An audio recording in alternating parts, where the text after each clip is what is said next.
تو اس وجہ سے جو نا ہماری جو زندگی ہے بالکل بے برکت ہے، ہماری زندگی بالکل بے برکت ہے، کچھ بھی ہمیں سمجھ میں نہیں آ رہا ہوتا ہے، معیشت ہماری تنگ ہے، ہم استقامت کی طرف آ جائیں، توحید کی طرف آ جائیں، صدق کی طرف آ جائیں، اللہ کے نبی کی سیرت کی طرف آ جائیں، تو کتنی بابرکت ہماری زندگی ہوگی، دنیا کی زندگی بھی اور آخرت کی جو زندگی ہے، ابد و آباد کی جو زندگی ہے، وہ تو ہے ہی متقی کے لیے، پرہیزگاروں کے لیے، دینداروں کے لیے، دین کے ساتھ چلنے والوں کے لیے، علماء کے ساتھ رہنے والوں کے لیے، جو اللہ اور اس کے رسول کے کلام یعنی فرامین کو سننے والے، اس کے اوپر یقین رکھنے والوں کے لیے۔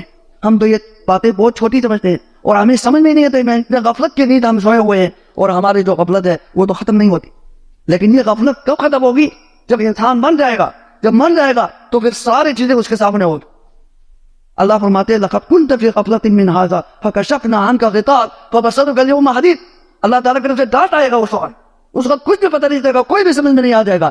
اللہ فرمائے گا کہ تو ان باتوں سے، ان خیر کی باتوں سے جو علماء تمہیں بیان کر رہے تھے، اللہ رسول کے کلام تمہیں سنا رہے تھے، تمہیں کچھ یقین نہیں آیا، تم دنیا میں اتنے غرق ہو گئے، انہیں کچھ بھی سمجھ میں نہیں آیا۔ لَقَدْ كُنْتَ فِي غَفْلَةٍ مِّنْ هَٰذَا، اس حقیقت سے تو غافل تھا۔ فَكَشَفْنَا عَنْكَ غِطَاءَكَ، اور گویا کہ قرآن ابھی نازل ہو رہا ہے، ہمارے اوپر نازل ہو رہا ہے، ہمیں اللہ کے نبی سنا رہے ہیں کہ اس طرح ہے، اس کا تصویر ہے، اس کا نقشہ ہے۔ اللہ فرماتے ہیں لَقَدْ كُنْتَ، ہر ایک کے لیے، ہر ایک اس میں شامل ہے، کوئی بھی مستثنا نہیں ہے۔ اللہ تعالیٰ کی طرف سے ہر ایک کو ٹان آئے گا۔ لَقَدْ كُنْتَ فِي غَفْلَةٍ مِّنْ هَٰذَا، ان حقیقت سے، ان چیزوں سے تو غافل تھا۔ فَكَشَفْنَا عَنْكَ غِطَاءَكَ، آج تم مر گیا تو میں نے تمہاری وہ پردہ جو عالم برزخ میں تو پہنچ گیا، تمہارے وہ پردہ میں نے صاف کر دیا۔ فَبَصَرُكَ الْيَوْمَ حَدِيدٌ، تمہاری نظر تو بہت تیز ہو چکی ہے، تجھے تو سب کچھ نظر آ رہا ہے۔ أَسْرِعْ بِهِمْ وَأَبْصِرْ يَوْمَ يَأْتُونَنَا، جس دن وہ لوگ ہمارے پاس آئیں گے، اس دن بہت زیادہ سننے والا ہوگا، بہت زیادہ دیکھنے والا ہوگا، سب کچھ سمجھ میں آئے گا، سب کچھ سنے گا، لیکن فائدہ کیا ہو؟